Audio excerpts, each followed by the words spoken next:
Depuis quelques semaines, on s'est donné le plaisir et le privilège de pouvoir entrer dans vos maisons, dans vos buvettes, dans vos salons avec un programme excellent et un programme XXL. Depuis quelques semaines, on s'est donné le plaisir aussi de vous emporter vers des hauteurs que vous seuls êtes capables de pouvoir supporter et que nous seuls sommes capables de pouvoir vous y emmener. Aujourd'hui, on revient pour un second numéro avec 2 fois plus d'amour, 2 fois plus de présence et 2 fois plus d'expertise sur ce plateau. Il y aura des experts sur ce plateau et un invité spécial dont je tais les noms. Je garde le secret. Et tout ça se passe dans le club des sports. Tout ce que vous êtes en droit de pouvoir savoir autour de l'actualité sportive en RDC et d'ailleurs. Salut et bienvenue.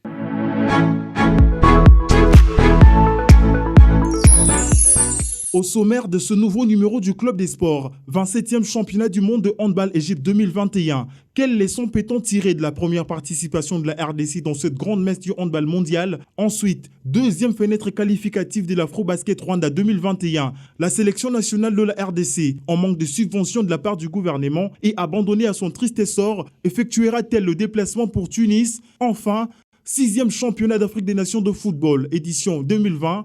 Le Maroc succède à lui-même et rejoint la RDC sur le banc de double vainqueur. Quel bilan peut-on dresser de la participation de la RDC, stoppée à l'étape de quart de finale par sa bête noire, le Cameroun? Tenez-vous prêts, les analyses des experts du Club des Sports s'invitent chez vous et ce maintenant.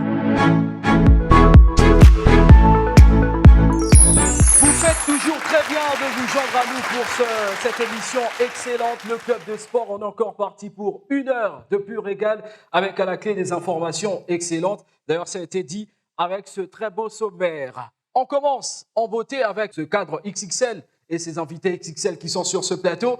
Isaac Gouza, salut.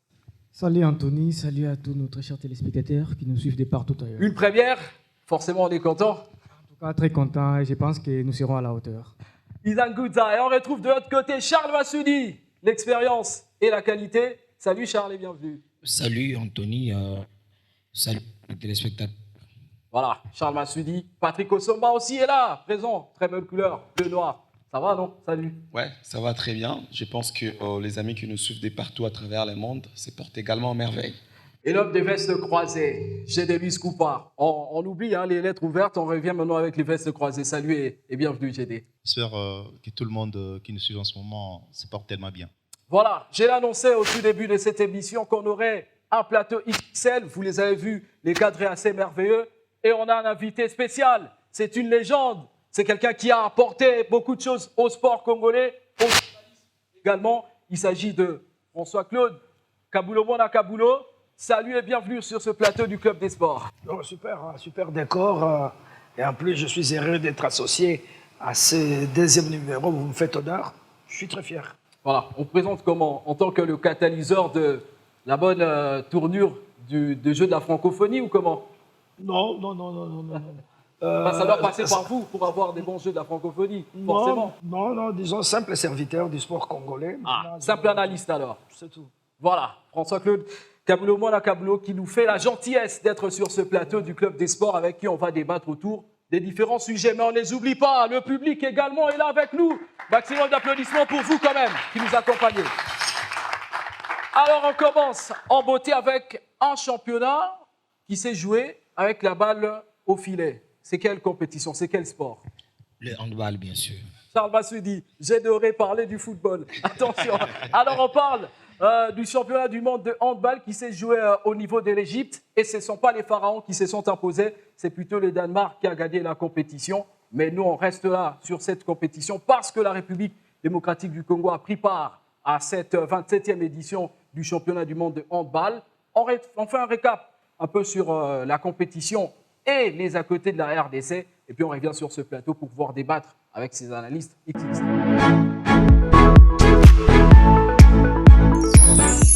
Pour sa toute première participation historique au 27e championnat du monde de handball senior messieurs, la RDC a bel et bien reçu son baptême de feu et a été renvoyée en même temps à l'école d'apprentissage par les habitués de la compétition, à savoir l'Argentine, le Danemark, les tenants du titre de la précédente édition, et le Bahreïn qui ont constitué les groupes D. D'entrée de jeu, les Léopards RD congolais se sont inclinés devant l'Argentine sur le score de 28 buts contre 22 avant de passer à la correctionnelle face au champion en titre le Danemark dans un match à sens unique soldé sur la note de 17 buts contre 37, soit 20 buts d'écart. Pourtant très attendu face au Bahreïn, la RDC n'a pu faire mieux si ce n'est que s'incliner à nouveau sur le score de 27 buts contre 34. Un résultat faisant office d'une élimination précoce malgré la prestation 2XL de son pivot, Gauthier Mvumbi, dont l'image a fait le tour du monde en raison de son gabarit hors du commun d'un athlète de handball, mais aussi son impressionnant talent et sa capacité de marquer à plusieurs reprises au cours d'une même rencontre. Déjà écartés de la compétition, les Congolais ont tout de même enregistré leur première victoire face aux Angolais lors du match de classement pour la 28e place avant de s'incliner à nouveau devant la Tunisie dans la même catégorie. Face au Cap-Vert, les fauves RD congolais ont réussi à signer leur deuxième victoire de 10-0 après l'interruption de la rencontre due à plusieurs forfaits signalés du côté adverse. Enfin, l'inexpérience a réclamé les Léopards qui ont clôturé leur apprentissage en courbant le Chine devant le Chili sur la note des 30 buts contre 35.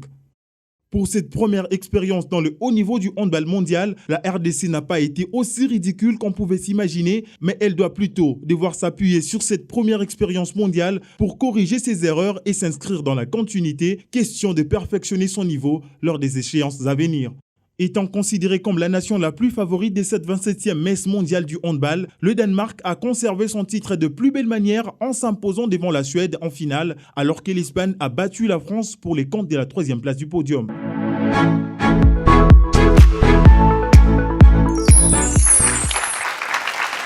est de retour sur ce plateau pour parler championnat du monde de handball où la RDC n'a pas été aussi forte que ça, mais la RDC a quand même fait bonne impression avec notamment Gauthier Mvumbi.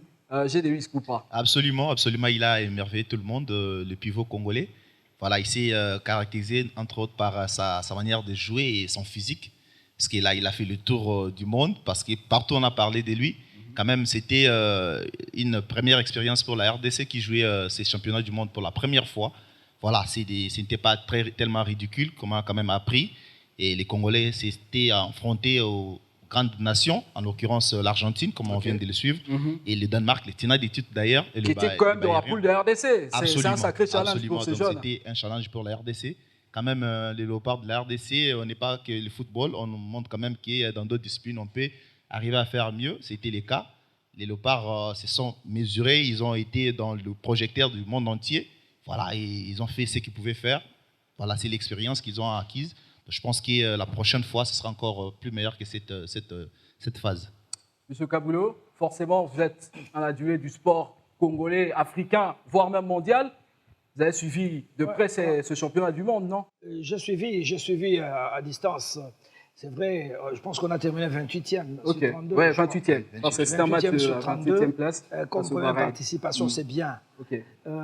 Mais il faudrait que la RDC commence à faire un effort. Parce que ça fait autant d'années que le handball est présent. C'est parmi les gros budgets de l'État congolais. Ils sont régulièrement dans les différentes compétitions. On parle de la troisième discipline quand même en RDC, après le basket et le football oui, sport. Au niveau oui, localement. Mais par rapport à l'extérieur, j'ai l'impression qu'on n'avance pas tellement. Il ne faudrait pas qu'on dise toujours, comme notre ami a dit, on fait ce qu'on peut. Non, je pense qu'il faut dépasser ces stades-là. Ça, c'est ça les problèmes de la République démocratique du Congo. On met tellement d'argent, comme on se prépare toujours mal, en retard, etc., on ne peut pas avoir des résultats. Je pense qu'il faut créer une culture de la victoire. Culture de la gagne, très important. La gagne. Je constate que dans tous les sports, on arrivera même au football, les enfants se déplacent dans la tête pour le plaisir d'y aller. Ils n'ont pas cet esprit allemand, ils n'ont pas cet esprit de pays de Maghreb qui vont dans une compétition pour participer. Non, mais quand même, c'est un championnat du monde. La RDC ne peut pas prétendre faire grande figure. On est 28e sur 32. Dieu seul sait, dans 2 ans, dans 3 ans, nous reviendrons sur le même plateau. Cette fois-là, nous ne serons pas 28e, nous serons peut-être 29e. On va encore dire, voilà, la RDC a gagné. Non, pas un prophète de malheur pour la... On doit travailler, il faut travailler pendant tous ces temps-là. Pendant les cas qui nous séparent pour la prochaine compétition, on doit, les handball pour le moment exigent un rajeunissement. À ce niveau de cette équipe A là. Il faut un rajeunissement, Il faut que localement qu'on prépare, qu'il y ait des championnats, des niveaux. Regardez pour le moment les handball. On n'a pas un championnat de haut niveau. C'est souvent localement. la Coupe du Congo qui... Alors c'est à la dernière minute, on ramasse des joueurs, ça coûte trop cher, on va en Europe, on les ramasse. Ici, je pense qu'on a plus seulement 6 joueurs, c'est insuffisant. Donc il faudrait, c'est bien de participer, on doit bannir cette histoire de dire participer pour participer, non. Il faut un effort, petit à petit on va progresser, on va peut-être un jour arriver au niveau des autres. Moi je crois que c'est ça.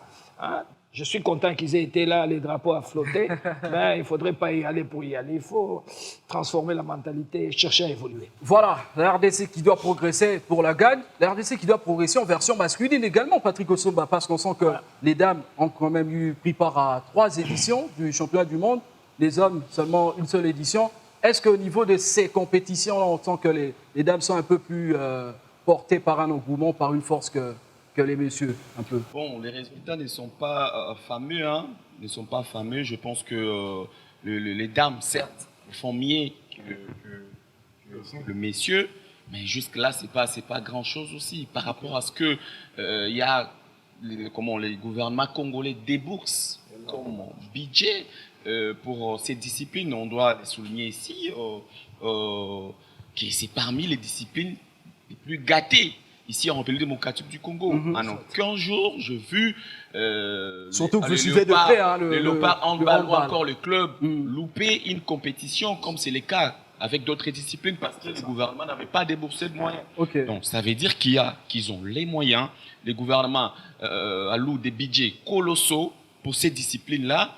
Ils ont l'obligation de ramener les résultats. Certes, les léopards en messieurs pourraient venir un tout petit peu sur cette Coupe du Monde. On réussit quand même, mine de rien, à l'arrivée, à enregistrer ne serait-ce qu'une victoire face au Cap-Vert, je crois bien. Face à l'Angola. Et donc, je me dis, c'est une bonne chose, mais ils doivent mieux faire. Lorsqu'on a déboursé beaucoup de moyens, vous êtes allés vous préparer à Paris, en France, vous avez pris beaucoup de temps de préparation. Il y a des disciplines qui n'ont rien reçu de la part du gouvernement, qui n'ont pas eu le temps de la préparation, en l'occurrence comme le basket par exemple, mais ils partent, ils vous ramènent des résultats. Et il n'y a pas que le basket, il y a plusieurs disciplines qui sont dans ces cas-là. Donc je me dis, félicitations pour la participation. Ce qui manque aussi à l'RDC, c'est la régularité, la continuité. Il faudra faire un effort prochainement. C'est rendre encore à la Coupe du Monde, on s'est qualifié pour aller faire mieux. Si cette fois-ci, ils ont enregistré 1 ou 2 victoires, pourquoi pas aller enregistrer 5, 6 victoires, être classé par exemple parmi les 15 premières nations sur le plan mondial. Ça sera une très très bonne chose. Mais je me dis que la RDC mérite mieux, surtout pour une discipline comme le handball. Je martèle là-dessus parce que c'est très important. Les gouvernements congolais déboursent beaucoup d'argent, voilà. Que ce soit la pour RDC le club, même pour met les moyens en place pour pouvoir même pour l'équipe nationale, et c'est là dans toutes les catégories. Voilà. Même le football, chez les U17, 19 et tout, ces jeunes-là ne prennent pas pas aux différentes compétitions, mais au niveau de handball, ça part toujours, ils doivent nous ramener les résultats. Il y a toujours de l'engouement quand il s'agit de parler handball au niveau de la RDC, et c'est très important. Charles Massoudi, vous qui êtes adulé d'autres disciplines sportives, parce qu'on a souvent la connotation de dire que les journalistes sont trop football. Vous suivez le volleyball, le handball notamment. Est-ce qu'il y a un petit progrès déjà au niveau local? Pas forcément au niveau mondial où on a fini 28e, mais au niveau local, est-ce qu'il y a un progrès? Non, je pense qu'au niveau local, on ne peut pas applaudir. Le handball, je pense, est en train de régresser. Autant nous avons applaudi le fait que le Léopard se soit comporté, entre guillemets, très bien à la Coupe du Monde, où on finit quand même par participer par rapport à cette catégorie. C'est une bonne chose, c'est une première. Ils n'ont pas été ridicules, ça a été souligné autour de ces plateaux. Mais quand vous revenez au championnat local, ça laisse à désirer.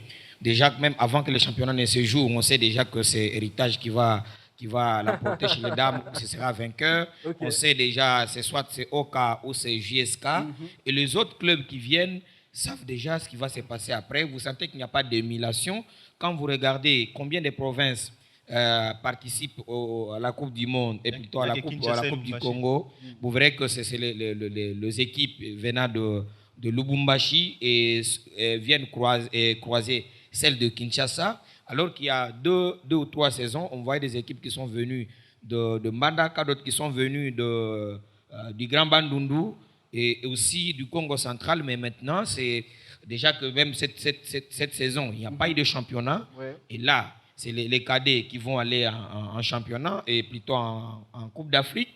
Et après, je crois qu'il y a une autre catégorie, trois vagues comme ça de léopards qui vont partir en championnat d'Afrique, mais sans avoir compétit sur le plan local. C'est quand même un regret. Et quand vous regardez même le championnat lui-même, vous vous dites que il y a des joueurs sont à compter à bout du doigt. Ouais. Donc, il y a un effort à fournir au niveau local, même s'il faut quand même apprécier le fait qu'il y a 2 saisons passées, on est allé chercher les athlètes au niveau des écoles avec la ligue de jeunes. Okay. Mais finalement, c'était une initiative qui n'a pas évolué parce que déjà la saison qui vient de se passer, on n'a pas vu ça, comme c'est le cas aussi pour les champions, la première division. Okay. Donc c'est des on voudrait bien qu'on avance avec ces genres d'initiatives et vulgariser la discipline davantage. Ceux qui sont à Kindu voudraient aussi pratiquer le handball, Okay. mais ils n'en ont pas l'occasion. Et ceux qui sont dans l'Omami, et voilà, exactement, oui. Donc, ils ont besoin aussi de pratiquer le handball, mais ils ne pratiquent pas. Ça, c'est la mission de la fédération. La mission première, ce n'est pas d'aller d'abord jouer en Afrique ou les championnats du monde. C'est d'abord la discipline ici, les jeunes, parce que déjà, chaque fédération, quand elle commence, pour qu'elle reçoive le moyen, tant du gouvernement ou l'affiliation, on dit d'abord c'est pour la formation de la jeunesse. S'occuper de la jeunesse, c'est aller chercher tous ces jeunes qui deviennent aujourd'hui des Koulouna par-ci, par-là, mais qui auraient peut-être la possibilité d'évoluer dans les handball en l'occurrence. Voilà, le background de Charles Massoudi au niveau de ces compétitions. Juste dire un mot. Ok. Vous savez, il y a la responsabilité de l'État. C'est l'État qui finance via les ministères des Sports. Cela veut dire que le ministère des Sports, à travers la direction de l'éducation physique et des sports, a le droit de regard sur toutes les compétitions qui se déroulent ici. Ici en RDC ou partout. Donc, il faut absolument qu'il y ait un contrôle. Ok. Il faut qu'il y ait une évaluation. Comme on a joué en Égypte, et vous allez voir, il n'y a pas d'évaluation. On fait de l'aventure, on part, on participe, l'État met de l'argent, on revient, on se disperse et on commence à attendre. Okay. Après 6 mois, c'est encore des... C'est une réalité congolaise. Dossiers, voilà. Et les dossiers passent toujours par la direction des sports et aboutissent au ministère des Sports. Okay. Quel est le comportement du ministère vis-à-vis de ces fédérations qui n'organisent pas de vrais championnats? Ça, c'est la question fondamentale. On ne peut pas se permettre d'envoyer une équipe nationale à l'extérieur sans qu'on soit sûr que localement, il y a eu un championnat rigoureux et sérieux, regroupant 26 provinces, pas nécessairement 26, mais dans une certaine mesure, un certain nombre de provinces. C'est ça. Donc, il y a la responsabilité du ministère, la responsabilité de l'État congolais, parce que moi, je finance. Je ne vais pas financer pour financer. Pour à un moment donné, faire figuration, il faut que le ministère chercher les résultats et pose des questions. Voilà. Faire une évaluation. Surtout qu'il y a un contrat avec les fédérations. Parce que les fédérations agissent par délégation. N'est-ce pas? Oui. Toutes les fédérations ont reçu un mandat, ont reçu une mission de l'État. On dit, vous développez les handball pour moi. Moi, l'État. Vous développez le football. Vous développez le volleyball, etc. Et après, mais vous devez rendre compte. Oui, si je n'ai pas les résultats par rapport au cahier des charges signé au départ, je ne peux pas donner de l'argent. Je ne peux pas financer. Donc c'est un dossier très, très sérieux sur lequel il faut... Sinon, on va toujours tourner en rond. En parlant justement de suivi... 1 minute seulement, voilà. Comment voulez-vous qu'il y ait vraiment du suivi? Parce que dans les cas échéants, l'exemple parfait, et ce qui est là, il y a le ministre des Sports, M. Amos Mbayo, qui est en même temps président de la Fédération de handball, qui est en même temps, je crois, président du comité olympique également. Il a également des clubs qui gagnent... le championnat de handball, ce sont les clubs qui appartiennent à Messier, à Amos Mbayo. Comment voulez-vous qu'il y ait des suivis lorsqu'il y a les mêmes personnes qui gèrent de mêmes choses? Donc, on sent vraiment cette négligence ou bien cette cette lourdeur.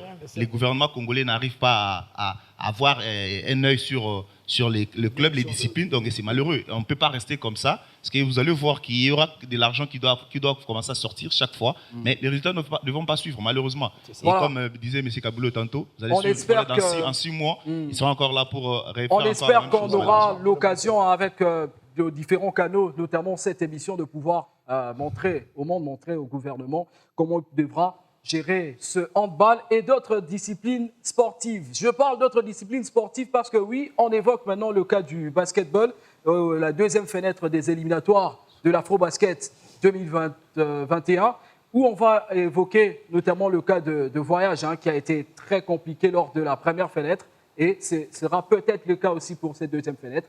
On essaie d'en parler dans ce dossier peint pour nous par Christian Nyanga.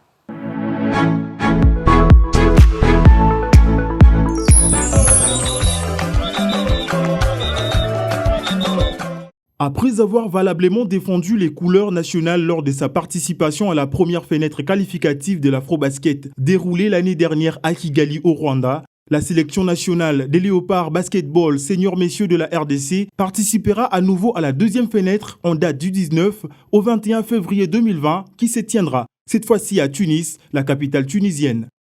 Les Fauves RD congolais évolueront comme lors de la précédente fenêtre aux côtés de la Tunisie, le pays hôte, le Madagascar ainsi que la République centrafricaine. Une phase à l'issue de laquelle les deux premiers seront qualifiés pour la phase finale de la grande messe du basketball africain qui se jouera à Kigali l'année encore. À quelques jours de ces hostilités, l'incertitude plane autour d'une probable participation de l'équipe nationale RD congolaise qui ne bénéficie d'aucune attention ni subvention de la part de ceux qui gèrent le sport en République démocratique du Congo. Une situation inconcevable et inadmissible qui suscite plusieurs questionnements au sein de l'opinion sportive du pays et particulièrement au sein de la Fédération de basketball du Congo qui, à travers son 4e vice-président, Jonko Ilolonga, fustige ses manques de considération vis-à-vis du basketball constaté et décrit depuis plusieurs années.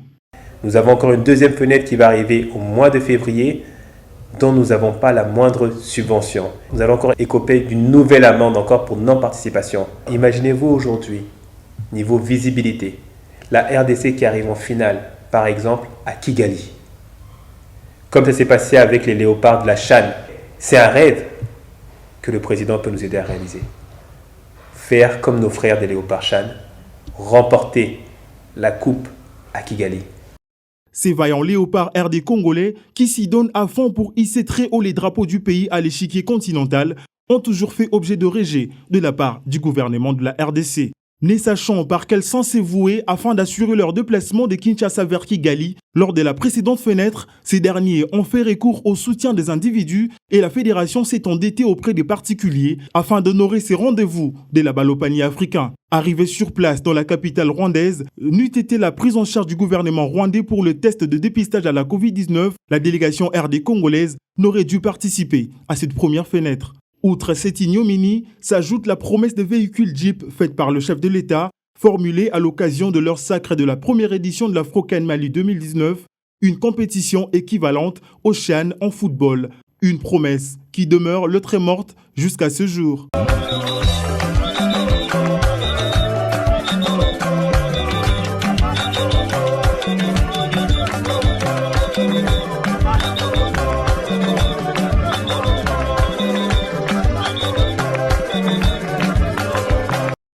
Dans les soucis d'assurer sa participation à la deuxième fenêtre qui se pointe à l'horizon, la Fédération des basketball du Congo s'est lancée dans l'opération de la vente publique des maillots des athlètes afin de trouver au minimum des moyens pour assurer les déplacements de l'équipe nationale pour Tunis. Qu'est des situations humiliantes qui frisent l'honorabilité d'un grand Congo au point d'entamer les mentales des athlètes. Comment peut-on traiter injustement le basketball au bénéfice des autres disciplines à l'instar du football, du handball et tant d'autres disciplines qui n'apportent grand-chose à la nation? La question restait pendante au point de ne trouver aucune bonne réponse. Vous nous faites toujours la gentillesse de nous suivre sur ce plateau avec le Club des Sports. On évoque maintenant le basketball avec la deuxième fenêtre des éliminatoires Afro-Basket 2021. Charles Massoudi, on parle de cette deuxième fenêtre où la RDC, malgré encore les pauvres moyens, parvient à faire des exploits quand même. C'est assez hallucinant. C'est comme j'avais dit, si vous lisez l'un de mes articles où j'avais titré le basketball, les fils mal aimés du gouvernement congolais. Un fils plutôt intelligent, mais que le parent ne lui donne pas le moyen dont il a besoin. Ça a été une honte que la grande RDC puisse bénéficier de tests Covid financés par le gouvernement rwandais. Quelle honte! Parce que les léopards sont partis au Rwanda. Ils sont revenus avec un bon résultat, mais jusqu'à présent, ils n'ont jamais été, leurs titres de voyage n'ont jamais été payés par l'État. Ça n'a jamais été remboursé. La fédération s'est même endettée. Et aujourd'hui, je pense peut-être qu'on finira par aller demander aux mamans des Ziguida pour qu'ils leur donnent un peu de moyens, parce que ça ne va pas. C'est comme si l'État n'existait pas. C'est comme si le basket ne réjouissait pas les Congolais. Et pourtant, si on revient en 2019, nous avons vu, nous nous sommes réjouis que les léopards nous ont ramené la coupe de la Frocan. C'est tout le monde qui s'est réjoui dans la ville. Et on a vu même, c'était sous le haut patronage quand la coupe était revenue. Mais maintenant que les léopards ont besoin... Sous le haut patronage. Voilà, maintenant là, les léopards ont besoin de ces moyens-là. On a vu, il y a même le jeune, les U20 qui ont raté d'aller compétir en Tunisie. Ils se sont qualifiés déjà. Ils étaient déjà à la phase finale, mais ils n'ont pas pu participer. Voilà, ils n'ont pas pu participer parce qu'on n'a pas donné le moyen. Le jeune qui se débrouille, qui se domène, et pour se qualifier, il se qualifie, mais il ne participe pas. Tout simplement parce qu'on n'a pas donné de moyens. En tout cas, c'est une situation qui n'arrange pas. On sent comme s'il y avait une certaine... nonchalance, injustice, voulais-je dire. Voilà. Il y a une certaine injustice. On a vu et nous avons tous apprécié du fait que l'État s'est mobilisé, les chefs de l'État en premier, pour que notre compatriote Makabou puisse compétir par 2 fois avec l'honneur. Nous avons applaudi ça, mais attendez, il y a d'autres Makabou aussi qui pratiquent le basketball. Il faudrait quand même qu'on les rende aussi cet ascenseur parce qu'ils arborent le maillot de la République et surtout que quand ils vont là, on parle en bien de la RDC. Ce sont des jeunes qui sont restés sur une certaine dynamique depuis 2017. Quand le basketteur sort, on a quand même des résultats qui nous honorent. Donc, c'est question aussi que l'État puisse mettre des moyens parce que tous ces jeunes qui pratiquent le basketball, on a dit ici, après le football, c'est la deuxième discipline. C'est la deuxième discipline. Quand vous regardez, vous pouvez aller la plus influente en tout cas. En judo et puis vous revenez au handball. Mais après, ces jeunes gens, ils ont besoin de ces moyens, de ces soutiens de la République. On les encadre, c'est pour que nous ayons demain les citoyens. Nous avons Mutombodi Kembe, c'est un basketteur. Ce qu'il fait, ce n'est pas mal. Mais après, Biombo, on voudrait avoir d'autres aussi. Donc, si on les encadre aujourd'hui, c'est pour qu'eux puissent aussi servir la République demain.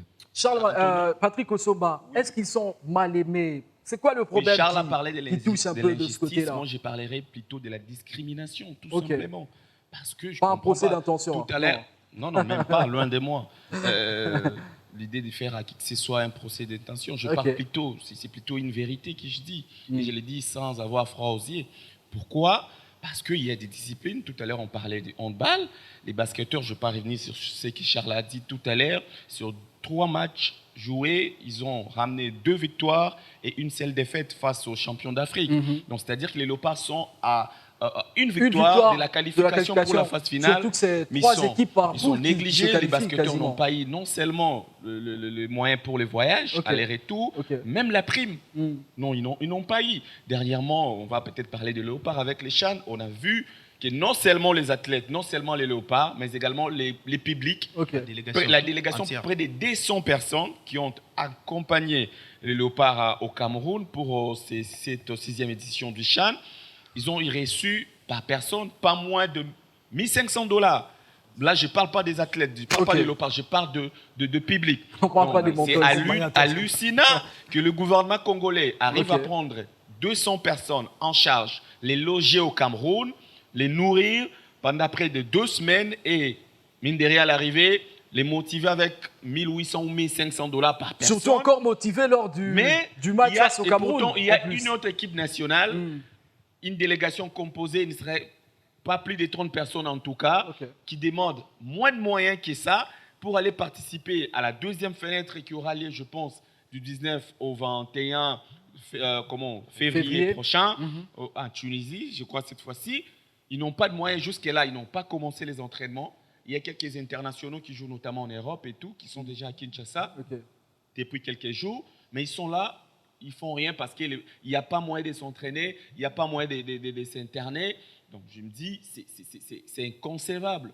C'est vraiment compliqué comment une grande nation comme la République démocratique du Congo, très inconcevable, et une mais en tout cas, et on espère que ça va s'arranger. comme les baskets. Et là, je cite Anthony, les gens de la fédération, les dirigeants sont obligés de courir par-ci, par-là.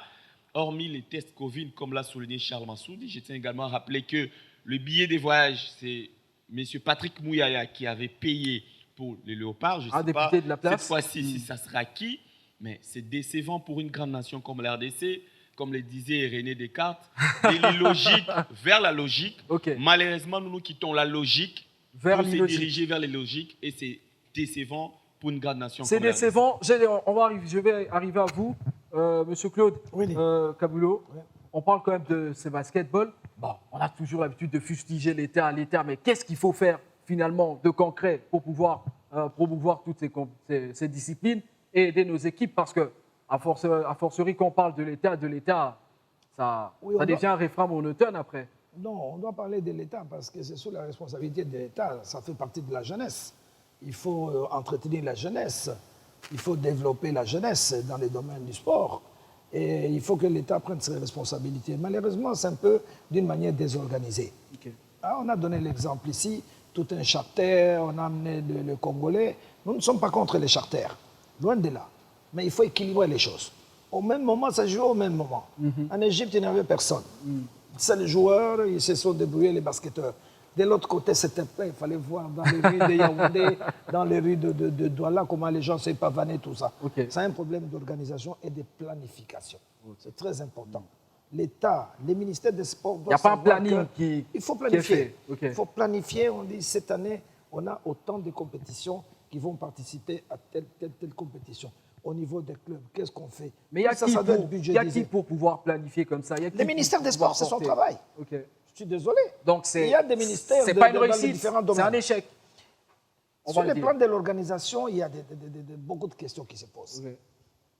Tout est improvisé. On y arrivera même le football. Vous avez parlé Covid. C'est un faux prétexte. Moi, j'étais au Cameroun. Il ne faudrait pas qu'on invente des choses. C'est comme ça, c'est la même chose. Maintenant, les basketteurs vont peut-être partir. Moi, j'ai quelques reporters de chez moi qui vont peut-être partir aussi. Ah, vous avez des nouvelles autour de ça? Des infos? De basket? Oui. Oui, mais je sais, les reporters vont partir. Mais les basketteurs partent dans quelles conditions? Alors, regardez un peu le mental du joueur, qui n'est même pas certain qu'il va partir. De prendre part à... Dans quel état d'esprit il va se présenter dans une compétition importante où il y a les Égyptiens, où il y a les Danois, je ne sais pas moi quoi. C'est l'Afrique, les Ivoiriens qui ont déjà leur argent en poche, ils n'ont que la compétition en tête. En RDC, ce n'est pas ça. Nous avons des problèmes énormes. Il y a des joueurs qui sont mariés, qui sont des responsables. Il faut qu'ils aient un peu d'argent pour laisser à leurs femmes. Mais ça ne se présente pas comme ça. C'est à la veille en catastrophe qu'on vous donne peut-être des miettes à l'aéroport d'Engil. À ce moment-là, sur le plan mental, les joueurs n'est pas engagé. Et nous allons encore revenir ici pour dire que voilà, on est content, la RDC a terminé, 16e sur 19, l'essentiel était... C'est un peu ça. Voilà, ça, on fustige beaucoup l'État congolais, mais c'est très important de pouvoir en parler parce que c'est notre sport qui est en train de mourir, d'être tué petit à petit. Chez Louis Soukaba, vous avez quelque chose à ajouter? Absolument, moi je voulais seulement donner un exemple par rapport à tout ce que les co-débatteurs, je peux appeler ça comme ça, ou bien les intervenants ont eu à intervenir avant. En 2019, lorsque la RDC a gagné l'Afro-CAN, c'était la même année que la RDC a joué également la CAN. La Coupe d'Afrique des Nations, oui, version football. Voilà, donc le président de la République avait déboursé autour d'1 million de dollars pour la préparation de la RDC à Marbella. Marbella. Vous vous souvenez? En Espagne. En Espagne. Oui. Plus d'1 million de dollars, vous imaginez. Oui. Vous avez d'ailleurs beaucoup écrit autour de cette préparation. Le résultat, la RDC s'est fait éliminer par Madagascar en 8e de finale. Et c'était une compétition de la honte. Déjà qualifié avec la chance, avec le nouveau règlement. Et quelques mois après, je crois, au mois de juillet, et un mois après, c'est les basketteurs qui ont remporté l'Afro-CAN. Mais jusqu'à présent, le président de la République a promis Je des jeeps. n'interromps pas GD. Et pour, pourtant, ils n'avaient ces rien joueurs. eu avant même de partir Rien du pour tout. cette Rien compétition. du tout. Ok. Ils se sont battus comme ça au Mali. Ils ont remporté cette coupe. Ils sont revenus. Depuis que le président de la République a promis de donner des jeeps à ces jeunes gens, jusqu'à présent, rien du tout. Vous voyez un peu cette injustice. Ok. Du coup, on s'est dit, voilà, finalement, qui est Congolais, qui ne l'est pas. Donc, on se pose des questions. Bon, Qui est c'est triste. subventionné, qui ne l'est pas. En tout C'est cas, ça, en fait. C'est les triste, autres malheureusement, disciplines parce sont que, en Le souffrance. ministère des Sports doit vraiment faire son job comme il doit. On espère que la RDC pourra en tout cas faire face à ces autres équipes et pouvoir se qualifier pour cet Afro-Basket qui est quand même très important pour notre sélection nationale. Charles Massoudi, avant de pouvoir prendre une pause, on parle un peu de l'effet com. Il y a des maillots qui sont en train de se vendre, on l'a vu sur les réseaux sociaux. Forcément, petite lueur d'espoir de ce côté-là. Bon, que voulez-vous, on sait quand même à quel niveau le Congolais est capable d'acheter ce type de maillot, mais c'est quand même une initiative à encourager parce qu'ils attendent le moyen et ça n'arrive toujours pas. Ça pourra peut-être arriver, mais en retard. Ils ont besoin à ce que les léopards puissent déjà se préparer. C'est comme ça qu'ils ont recouru aux vareuses. Donc, pour ceux qui suivent, ceux qui aiment le basketball, ceux qui aiment les léopards, ceux qui se sont réjouis en 2019, s'ils veulent se réjouir, une occasion peut-être de s'acheter une vareuse. Je crois que c'est autour de $30 qu'ils sont en train de vendre le vareuse de léopard. Il y en a qui aiment bien porter le maillot de leur équipe plutôt qu'aller acheter au grand marché où c'est piraté. Donc, ils ont là l'occasion de pouvoir acheter le maillot. Ceux qui ne savent pas où on vend ça, ils peuvent appeler par le numéro de club de sport. On pourra les indiquer pour qu'ils puissent trouver leur vareuse. Donc, je crois que peut-être ça peut les aider. Si beaucoup de Congolais achetaient ces vareuses, ça peut les aider à avoir ne fût-ce que les tickets de voyage en attendant que le gouvernement intervienne, parce que le gouvernement est obligé, on n'est pas en train de les supplier, ils sont obligés de subventionner cette équipe. Ce sont les jeunes, ils sont là pour ça, le gouvernement est pour trouver les solutions aux problèmes des Congolais. Donc on n'a pas besoin de supplier quelqu'un qui vient porter la charge lui-même. Voilà. Voilà. On doit dire aussi, on ne va pas mettre toute la responsabilité sur le ministre Amos. Je sais que c'est un grand battant. Vous savez ce qui se passe au niveau du ministère des Finances. Nous avons vu il y a aussi des difficultés. C'est quoi le gros problème là-bas, d'abord, dans ce ministère des Finances? C'est un peu... Il y a la mauvaise foi, finalement, je crois. Parce que les mêmes gouvernements, pour financer une fête, on sort de millions, pour financer une balade. Pour faire déplacer les supporters. Les gens se regroupent, je ne sais pas moi où. Ils font le même état. Alors, quand il faut débloquer pour le sport, il y a des freins. Je sais qu'à Mosouba, on se bat beaucoup. Parfois, ces dossiers tombent sur la table du ministre des Sports, qui à son tour, lui, le ministre des Sports. Je n'ai rien contre Célé, j'ai travaillé avec lui. Oui. Mais il a reçu des instructions du chef de l'État. Absolument, absolument. Même au moment où le président s'est adressé au Congrès, vous vous rappelez? Oui. En direct. Il a dit en direct, j'ordonne. Ça n'a jamais été exécuté. Voilà. C'est au niveau du ministère des Finances. Le suivi n'est n'est pas bien exécuté de ce côté-là. Donc il y a des dossiers des sports qui aboutissent sur la table du ministre, et le ministre devient super puissant. Il choisit qui il veut, il signe quand il veut. Ça, c'est de la responsabilité du ministre des Finances. Mais il faudrait que le Premier ministre, pour le moment, ils sont neutralisés. Mais quand on va revenir à la normale, le Premier ministre doit ouvrir l'œil pour suivre les activités et savoir ordonner. Quand on ordonne, un ministre doit exécuter. Absolument. C'est aussi ça les problèmes. Voilà, l'exécution pour pouvoir aider le basketball à pouvoir être vu par tout le monde et surtout à prendre part à cette deuxième fenêtre des éliminatoires. Le club des sports, c'est aussi du marketing. On vous permet d'avoir les vareuses de ces léopards, en tout cas peut-être pour les aider en vue de cette deuxième et peut-être aussi en vue de la compétition, parce qu'on espère que la RDC pourra se qualifier. Nous aussi, on a notre espace marketing. Il est temps de marquer une petite pause. On revient tout juste après pour continuer avec cette émission.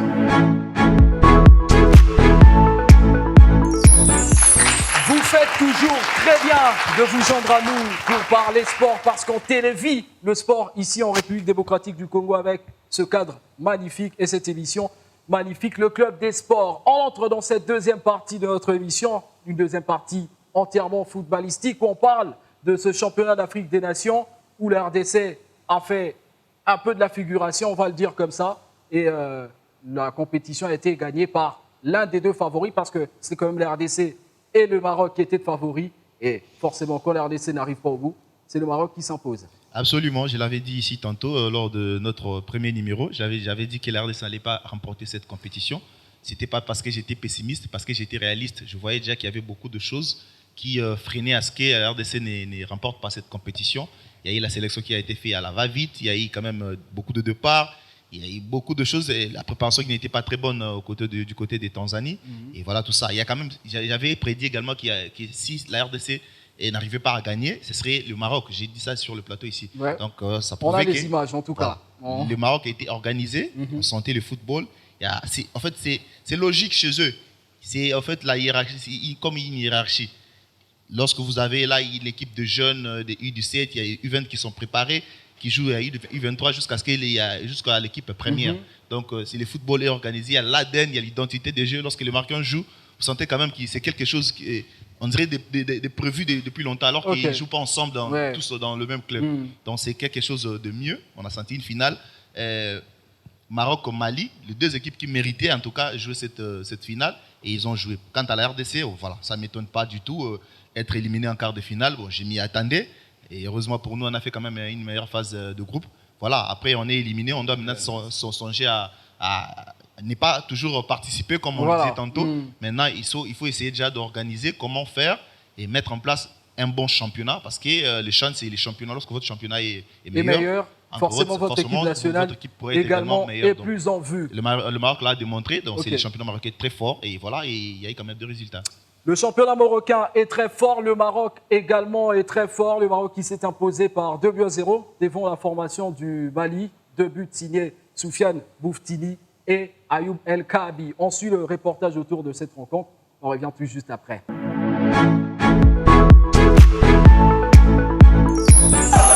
Incroyable démonstration de force des Lions de la classe du Maroc qui ont remporté un 2e sacre consécutif en championnat d'Afrique des Nations de football à l'issue d'une brillante victoire de 2-0 en finale devant les Aigles du Mali au Amadou Ahidjo Stadium de Yaoundé.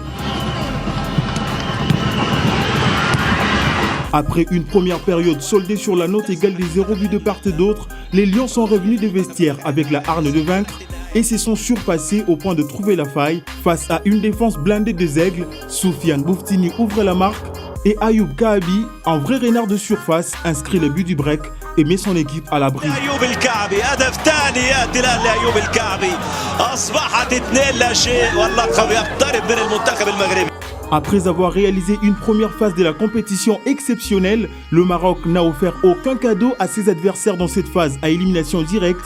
Les hommes d'Oussim Amouta ont scellé leur statut des favoris de cette compétition en battant d'abord la Zambie en quart de finale par 3-1 avant de s'imposer en toute autorité devant le pays hôte, le Cameroun, sur la note de 4-0. Le Maroc a réédité l'exploit de la précédente édition en s'offrant les statuts de la meilleure attaque du championnat pour 15 buts marqués et la meilleure défense avec 2 buts encaissés pour 7 matchs joués. Des chiffres ayant permis aux Lions de la classe d'être plébiscités meilleure équipe de ces 6e championnats d'Afrique édition 2020, tout en rejoignant la RDC sur le banc de double vainqueur de cette compétition réservée exclusivement aux joueurs évoluant en championnats locaux.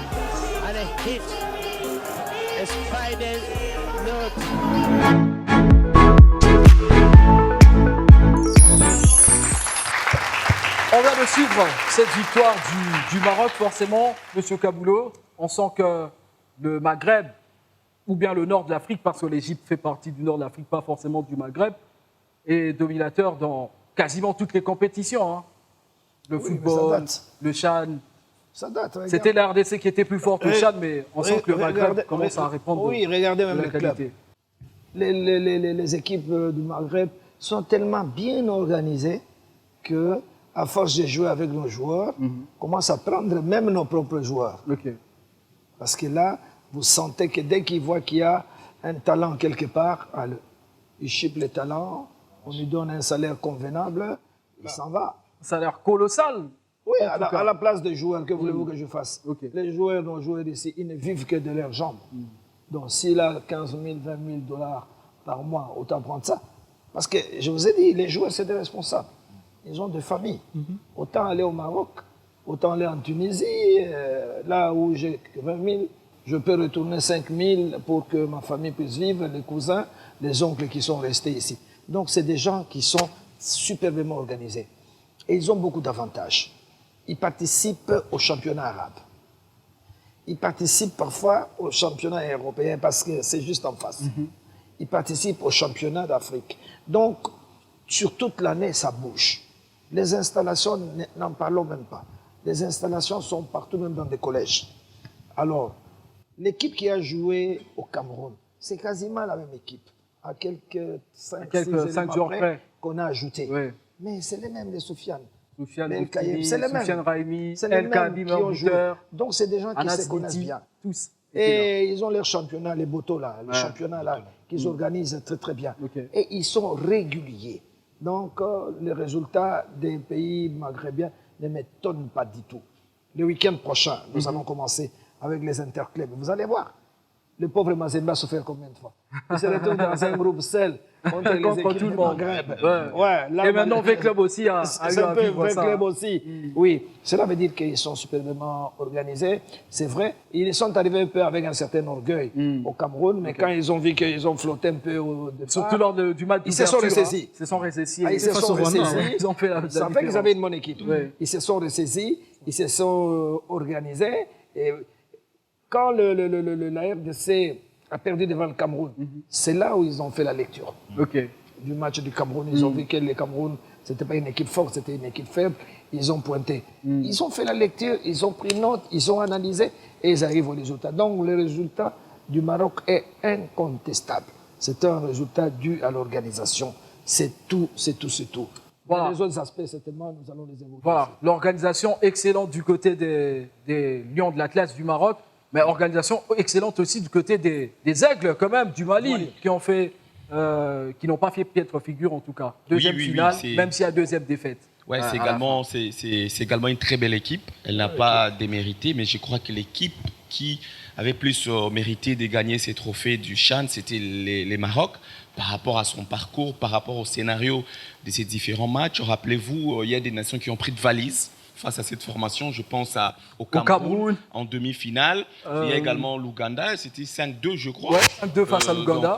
C'était la meilleure équipe. C'est une finale logiquement gagnée par les Maroc.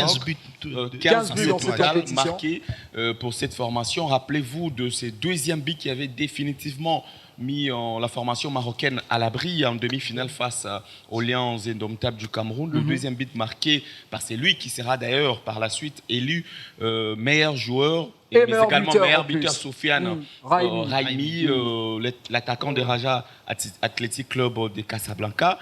Une action d'école pratiquement initiée au milieu de terrain par Ayouk El Kahabi, le capitaine, lui, ancien buteur de cette compétition en 2018. En même temps, le Eto et le Ndaye du Tchad. Oui, les capitaines du Maroc au même moment.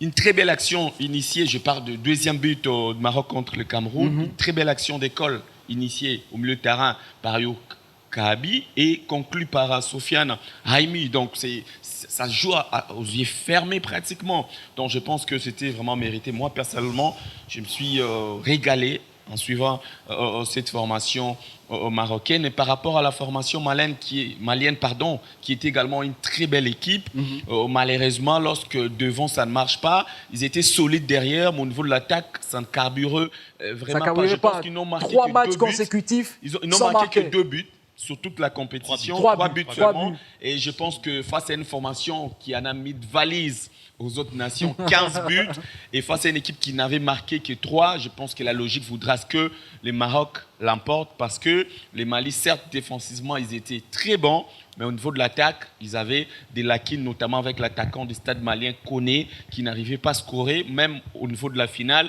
il avait eu l'opportunité à 2 reprises d'ouvrir la marque. Malheureusement, à chaque fois, il bitait sur un grand Zinti, qui sera également par la suite élu meilleur gardien de cette compétition. Voilà, le Maroc a tout raflé. D'abord le titre et aussi au niveau des récompenses. Soufiane Raimi, meilleur buteur et meilleur joueur de la compétition. Anas Niti également, meilleur gardien de la compétition. Charles Massoudi, on parle un peu de cette image. Est-ce que le CHAN a été réussi? Tout était bon, à part à quelques détails près, des petites difficultés quand même, Charles. Je pense que sur le plan infrastructural, ils ont été à la hauteur, les infrastructures. sont alléchantes. Ok. Quand vous visitez, il y a certains stades d'ailleurs qui ne sont pas encore terminés. Quand vous entrez déjà, vous trouvez, s'il faut prendre l'exemple du stade de Diapoma, vous avez déjà 2 terrains annexes où les équipes peuvent venir. Ils peuvent même s'entraîner simultanément. Et vous entrez dans l'enceinte, vous régalez. L'entrée dans le stade filtré, vous entrez aussi, vous trouvez des assises partout. Et en tout cas, ils ont réussi sur ces plans. Et les infrastructures, ils l'ont bien fait. Même quand vous êtes à Yaoundé, le vieux stade Amadou Aïdjou, il a juste été retapé. Il n'a même pas... Quand vous regardez ces stades, moi je ne vois... on ne peut même pas... celui qui est au stade Tata Raphaël ne peut pas envier là, sauf... Chez nous, c'est la saleté. Et quand vous arrivez là, c'est qui peut vous accueillir. Mais là, quand vous regardez, il n'y a rien d'extraordinaire, mais c'est propre, c'est bien entretenu. Et en tout cas, sur ces plans, ils ont réussi. J'ai vu même qu'il y a encore des stades qui sont en construction au niveau des Yaoundé ou en prévision de la CAN. En tout cas, de ce côté, rien à reprocher. Mais après, je dirais que le Cameroun n'a pas vécu son charme. Je pense que c'est peut-être de par la qualité de leur équipe. Ils savaient que leur équipe n'irait pas loin.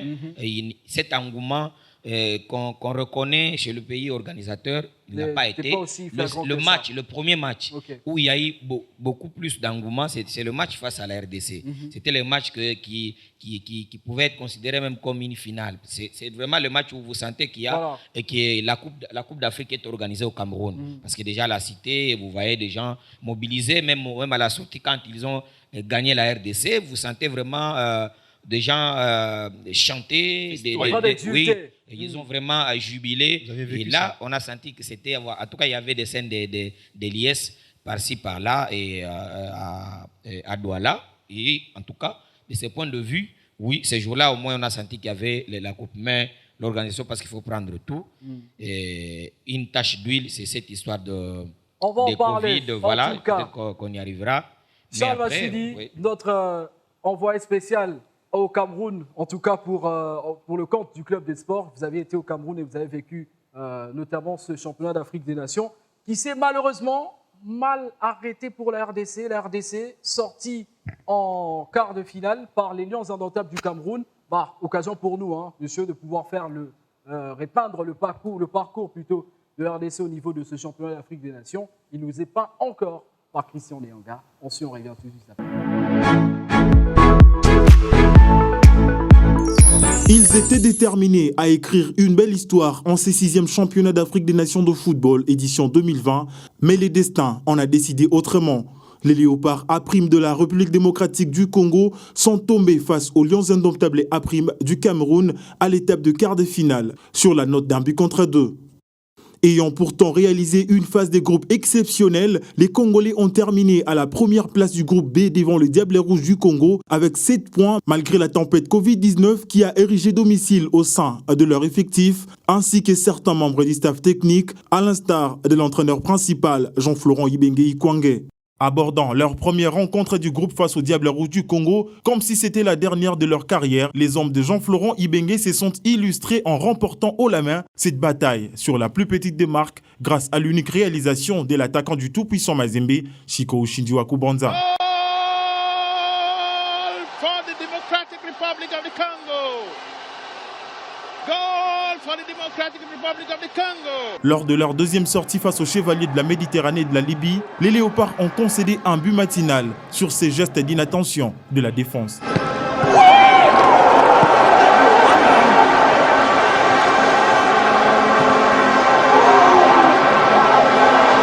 Menés depuis la 6e minute des Jeux, les Congolais ont évité de justesse la défaite en arrachant le point du nul au bout du suspense sur cette frappe limpide du milieu défensif de l'ASV Club, Amédé Massassi, dans la dernière minute des temps additionnels, ne laissant aucune chance au portier libyen.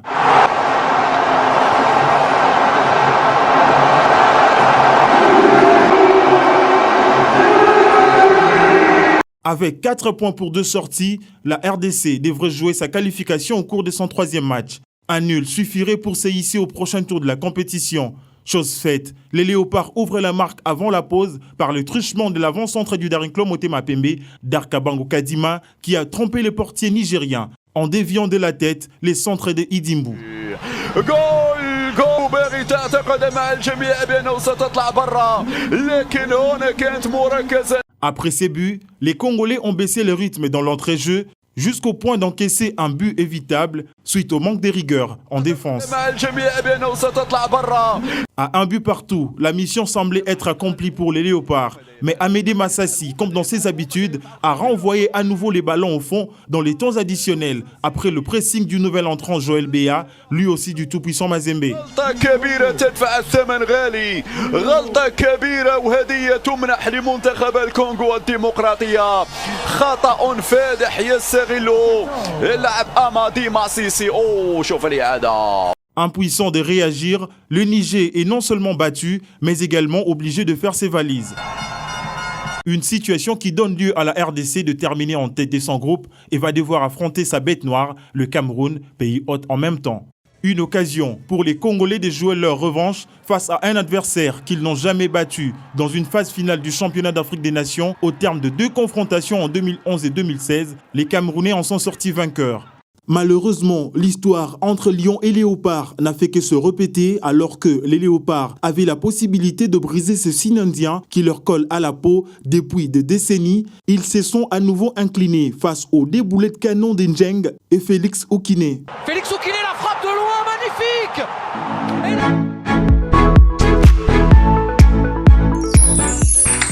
La RDC sortie en quart de finale par le Cameroun. Forcément, on ne voit pas que la défaite, on voit tout ce qui s'est passé tout autour de cette défaite, notamment les cas Covid qui ont plombé les performances de la RDC dans ce CHAN, Isaac Goudza. D'abord, avant d'en arriver là, j'aimerais d'abord retracer un peu le parcours de la RDC. Parce que, comme GD avait dit lors de notre tournée numéro, en tout cas, je ne voyais pas les léopards de la République démocratique du Congo aller loin.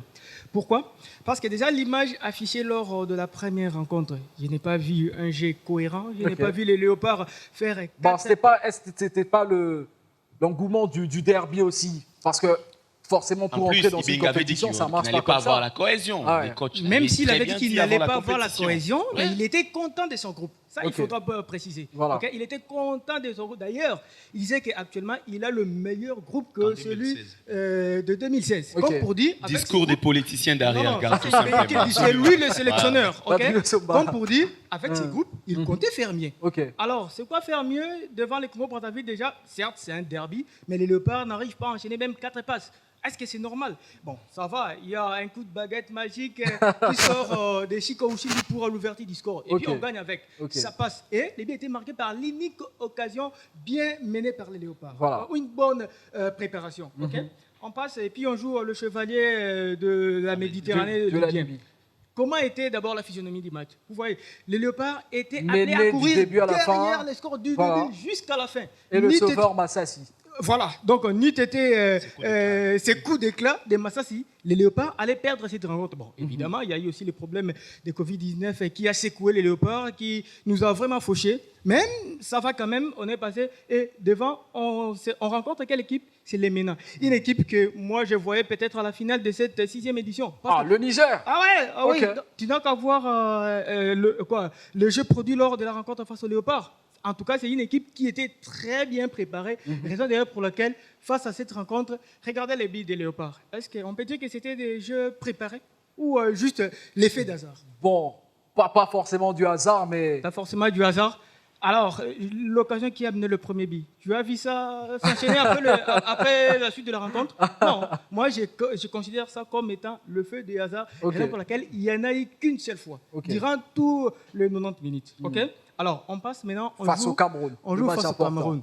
C'est vrai, on peut dire que non, les joueurs ont été démoralisés parce qu'ils sont allés dormir vers tard la nuit. Mais quel est le jeu qu'a produit les Léopards devant les Camerounais? Alors qu'avant même cette rencontre, moi, je ne m'attendais pas à voir le Camerounais développer ce jeu. Mais pourquoi il a pu développer ce jeu? Parce qu'il était en face des Léopards. Puisque les Léopards ne savaient pas bien faire son jeu, raison pour laquelle les Léopards n'ont fait que profiter des erreurs, les Camerounais ont fait que profiter des erreurs des Léopards pour essayer un peu de marquer le débit. Et du coup, les Léopards ont dit adieu au CHAN, à la 6e édition du CHAN. Bon, en tout cas, pour moi, je dirais que c'est une élimination méritée. Voilà, élimination, on va employer vos termes en tout cas. mérité pour les Léopards. Monsieur Kaboulou, on revient quand même sur l'effet Covid qui a forcément plombé la RDC. Quel que soit le match sur le terrain, il y a quand même les cas des Covid qui ont plombé la RDC. Mais est-ce qu'on peut accuser le Cameroun, comme ça se fait sur les réseaux sociaux, des Congolais qui disaient on doit voyager vers le Cameroun pour aller les battre là-bas? Est-ce qu'on peut, critiquer le Cameroun pour ça? Non, je crois que c'est un prétexte. Les Congolais se sont laissés déconcentrer par cette histoire-là. Vous savez, quand vous êtes en compétition, vous devez rester concentré. Il y a des problèmes énormes au sein de nos équipes nationales, particulièrement le football. Il y a une indiscipline caractérisée depuis la mort de Mouepou. Ilunga Mouepou était chargé de la discipline. Les joueurs, j'ai discuté, pour éviter la contamination, on leur a donné des conseils. Ah, donc la faute, c'était en interne d'abord. De notre côté. Mais la contamination, c'est quoi? C'est parler face à face, tout ça, les crachats. Ils n'ont pas observé ça. Que ce soit dans le bus, que ce soit à l'hôtel. Comme ils aiment chanter, ils ont. Non, mais on les voyait arborer des masques, non? Ah, c'est après, c'est oui, bien ça, fait. tu vois après. Mais en interne, j'ai discuté même avec le staff médical. On dit, bah non, distanciation. Ils n'ont pas respecté les mesures barrières. Ce n'est pas un Camerounais qui vient contaminer un Congolais. Entre nous, la contaminée est partie à l'intérieur du groupe Léopard. C'est comme ça qu'il y a eu cette histoire-là. Et en plus, il fallait observer une certaine, comment je dirais, discrétion pour que ça ne s'ébruite pas. On a l'impression que d'autres pays, il n'y avait pas beaucoup chaque joueur appelle d'informations comme ça. Kinshasa appelle à tout moment. Vous savez, en 2009, moi je suis parti avec eux au Chan. On avait imposé une discipline. Il y avait tellement de téléphones. Après, on a dit fini les téléphones. On avait confisqué. Parce que les Congolais exagèrent. C'est tout le monde qui appelle du matin au soir. Les joueurs sont déconcentrés. C'est normal qu'ils attrapent le Covid. Mais le Covid, ce n'est pas une raison pour laquelle... Et après, la Guinée a battu le Cameroun. Le Maroc également. Le Maroc a battu le Cameroun. Vous avez entendu une histoire, on vous dit... Ah, non, voilà, mais le Maroc il y a un eu à voir quelque chose. Ils n'ont pas effectué le déplacement vers un hôtel programmé par le Cameroun. Faites une enquête. Quand l'équipe nationale est internée, c'est du désordre. Il n'y a pas un encadrement rigoureux. Les gens sortent quand ils veulent. Vous voyez qu'à un moment donné ici, on retrouvait les joueurs Chentemba dans des nightclubs. Ils sortaient là-bas, ils dansaient. Ils rentraient à l'hôtel le soir, la nuit. Faites des enquêtes. Vous allez trouver les casseroles de femmes qui amènent de la bouffe de la cité. Donc, c'est-à-dire qu'il y a un laisser-aller. Déjà, s'il y a un laisser-aller à ce niveau-là, vous ne pouvez pas vous contrôler. C'est très, très difficile. C'est un aspect important. Pardon, directeur, même les joueurs testés positifs lors de la première rencontre, on les a vus s'entraîner ensemble avec l'équipe qui allait jouer lors de la deuxième rencontre. C'est ça. Donc, vous voyez, il ne faut pas jeter... Bon, ça vous parlez quand même de ce cas-là, mais les cas de 13, des 13... Attends, cher ami, au départ, il faut que les gens retiennent ça. Les départs étaient faussés. Florent Ibenge, on lui donne l'équipe 3 semaines. Voilà. À 3 semaines d'une compétition. Vous avez parlé de la cohésion. La cohésion va venir où? Nous tous, on a joué au football. Non, mais 3 semaines. Il aurait dû refuser. Monsieur Miayo avait été désigné. Ça, c'est du désordre de la FECOFA. Monsieur Miayo avait été désigné officiellement coach. Le gars a attrapé une bourse. À sa place, je ferais la même chose. Il est allé se perfectionner en Belgique, tout ça. La FECOFA était au courant. Effectivement. Dès cet instant-là, on aurait pu nommer un entraîneur. Et encore, je félicite un peu Florent Ibenge. Je crois que ce n'est pas le patriotisme qu'il a accepté. Moi, à la place de Florent Ibenge, je ne peux pas prendre une équipe à 3 semaines. Ça, déjà, vous prenez ça. Et je ne sais pas qui a pointé la RDC favorite ici. Pas ici, en tout cas. Les gens disaient la RDC. Non, mais ça se disait. La RDC ne peut pas être favorite. Ça se disait. Ça ne peut pas, il ne peut pas être favorite dans ces conditions-là. Vous n'avez pas une équipe, il n'y a pas de cohésion, il y a du désordre, tout ça. Non. Donc, c'est ça. Donc, il faudrait qu'à l'avenir... Maintenant, on revient nous jouons au mois de mars. Avant de parler du mois de mars pour la CAN, on parle d'abord de ces 13 cas-là. Les 13 cas-là. Les 13 cas qui mais les 13 cas-là, et qui finalement ne sont pas... Après contre-expertise, ne sont pas sortis. Ce ne sont pas des vrais cas. Mais les derniers joueurs... Pourquoi les 2 derniers vont arriver, je crois. Ils doivent arriver aujourd'hui. Les 2 derniers qui sont restés. Moi, je les ai laissés là-bas au Cameroun. Ils sont restés là-bas. Comme je vous ai dit, si vous êtes contaminé, vous êtes contaminé. Vous ne pouvez pas faire autrement. On parle quand même, il y avait, avant le match face au Cameroun, la veille, on a parlé de 13 cas au sein de l'équipe de la RDC. Après contre-expertise, il s'avérait qu'il n'y avait que 3 cas. Il est vrai aussi. Il est vrai C'est que le aussi. Cameroun est un peu fautif aussi à ce côté-là ou pas? Quand vous dites le Cameroun, c'est quoi? C'est la délégation camerounaise qui informa la délégation congolaise. C'est l'équipe du Cameroun qui est venue contaminer. Non, est-ce que c'est l'équipe le pays, parce que... Non, c'est pas le Cameroun. C'est la CAF qui organise. C'est pas la compétition du Cameroun. Donc, non, c'est vrai. Il y a la commission médicale qui est présidée par un Algérien. Il y a une commission de discipline, une commission d'organisation, tout ça. Mais il est vrai qu'à un moment donné, j'ai senti que la RDC est un peu abandonnée de par nous-mêmes. Mais n'oubliez pas que le président intérimaire de la CAF, c'est M. Omari. Il était là. Donc, il a un rôle à jouer. Quand Issa Yatou est président de la CAF, tu ne touches pas à l'équipe du Cameroun. Tu es d'accord? Donc, il y a cette responsabilité-là. C'est un problème d'estime aussi. Cette responsabilité. On se sous-estime un peu, on va dire. Non, je dis avec courage que je crois que M. Omar aussi n'a pas pris ses responsabilités en tant que Congolais, président intérimaire. Je ne demande pas qu'il se présente c'est que la RDC, mais il peut agir. Il peut agir en position de président intérimaire de la CAF. Je suis allé moi-même, j'ai discuté. J'ai dit, mais qu'est-ce qui se passe? Pourquoi on vous tracasse comme ça? Il dit, ah non, nous, la FECOFA nous a dit, c'est bon, formuler des réserves. Non, il y a eu un laisser-aller de la part de la délégation congolaise qui n'a pas tellement appuyé. Et elle a porté plainte. Elle a formulé des réserves. Ça va, elle a formulé des réserves. Je n'ai pas vu. Finalement. On m'a dit qu'on a dit non, ça la caca réserve. Et la compétition des réserves, ça ne va pas. Donc, à ce moment-là, j'ai senti que les léopards étaient un peu abandonnés. Ils n'avaient pas un soutien solide, alors que nous avions la CAF entre nos mains. Nous avions la possibilité. Le président de la CAF peut appeler le président de la commission médicale, dit qu'est-ce qui se passe? Pourquoi on a merde de la RDC? Mais ça, on ne l'a pas fait. Donc, nous avons une certaine part de responsabilité. Et parce que chez les autres, en tout cas, il y avait la contrairement au Maroc, qui a fait montre de pression, surtout. Ils n'ont pas cédé au jeu du Cameroun, au jeu du gouvernement camerounais. Patrick Osomba, non, plutôt, j'ai de l'Iscoupa d'abord. Parce qu'il m'a fait un petit regard assez triste. GD, forcément, vous, c'était ici sur ce plateau, vous étiez de ce côté d'ailleurs. La RDC ne gagnera pas cette compétition. Forcément, vous avez été un prophète, pas forcément des malheurs, vous avez été un prophète. Et aujourd'hui, la RDC n'a pas gagné.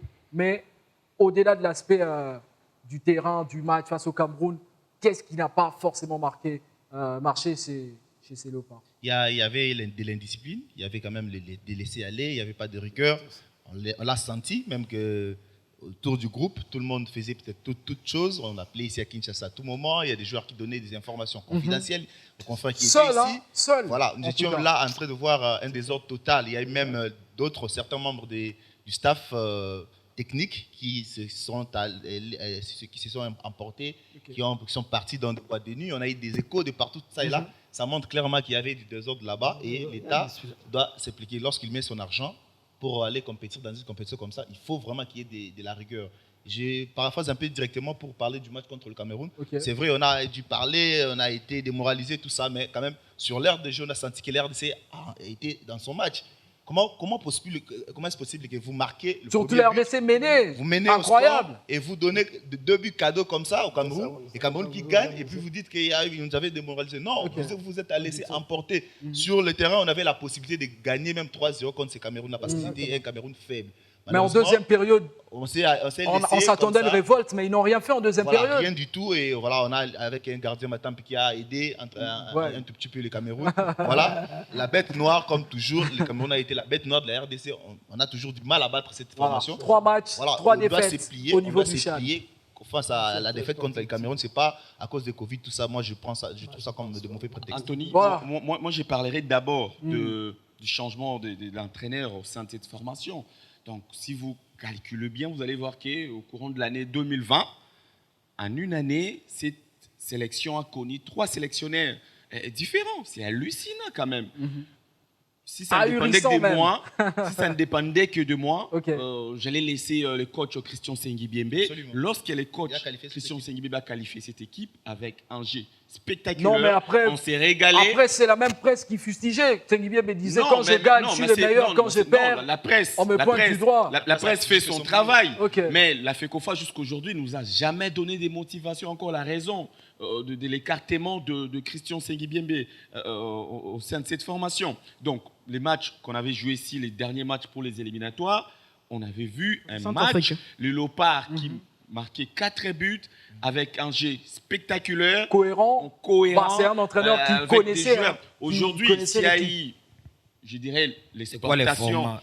La FECOFA devait utiliser quel format pour te dire la raison? Non, Tu la l'approches- FECOFA devrait Faire une laisser conférence de Christian presse. Sengi Biembe amener cette équipe au Cameroun. Déjà, ils ont déboursé, le gouvernement congolais a déboursé beaucoup d'argent au mois de janvier 2020, rappelez-vous, avec ces fameux tournois des Tifoko, Oui. justement pour Un préparer tournoi inutile. les CHAN. Avec vous savez que vous allez changer coach. En même temps, vous laissez les joueurs, l'équipe s'est préparée avec un autre entraîneur qui a une autre philosophie de jeu. Après, vous rêvez un beau matin comme ça, je ne sais pas qu'est-ce qui s'était passé la nuit, vous nommez Pamphile pour les changer à 3 semaines de la compétition. Pour une fois, moi, je défends Ibengue parce que Ibengue ne pouvait pas faire quand même un miracle. Vous le remettez l'équipe à 3 semaines de la compétition. Il ne pouvait rien faire. Mais il était optimiste. Il aurait dû Voilà. Par rapport à cette optimiste. compétition, je vais dire que toutes les batteries étaient plutôt déjà mises en marche pour que les Léopards puissent faire éliminer, même si la responsabilité de Jean-Florent Ibengue, c'est par rapport au match face au Cameroun, notamment. parce que je me dis, malgré tout, on allait peut-être être éliminé en demi-finale par le Maroc. Ça allait être logique de se faire éliminer par une équipe plutôt joueuse, spectaculaire, qui c'est de faire éliminer par une équipe vilaine en termes de jeu en fait. Une équipe camerounaise, Patrick Osomba avec le coup de gueule encore. ennuyante, mais qui a éliminé Merci Patrick Osomba. Je risque de ne pas placer les mots sur les Léopards. Merci.